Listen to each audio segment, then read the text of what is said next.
P T I کے رہنما فواد چودھری کی اسلام آباد میں امریکی سفیر ڈونلڈ بلوم سے ملاقات ہوئی ہے۔ مزید جانتے ہیں بیورو چیف اسلام آباد افتخار شیرازی سے۔ افتخار شیرازی، بتائیے کہ اس ملاقات سے کیا معلوم ہو سکا ہے؟ جی بالکل، یہ ملاقات آج کوئی 8:30 بجے امریکی سفارت خانے میں ہوئی ہے، اور اس ملاقات کے لیے فواد چودھری صاحب خصوصی طور پہ لاہور سے اسلام آباد آئے ہیں، اور پی ٹی آئی کے ذرائع ہمیں یہ بتا رہے ہیں کہ بنیادی طور پہ اس وقت جو موجودہ ملک کی سیاسی صورتحال ہے، اور بقول پی ٹی آئی قیادت کے جس طرح ان کی وکٹمائزیشن کی جا رہی ہے اور ان کے خلاف مقدمات بنائے جا رہے ہیں، اس ساری صورتحال سے انہوں نے مناسب سمجھا کہ امریکی سفیر کو آگاہ کیا جائے، پھر وہ امریکی سفیر اپنی حکومت کو اس سے آگاہ کرے۔ تو اس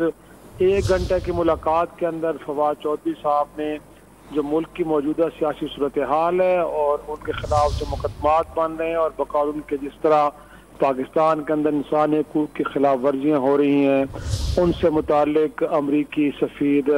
کو آگاہ کیا ہے۔ اور ظاہر سی بات ہے، جیسے میں نے پہلے بتایا کہ اس ملاقات کے لیے خصوصی طور پہ آج وہ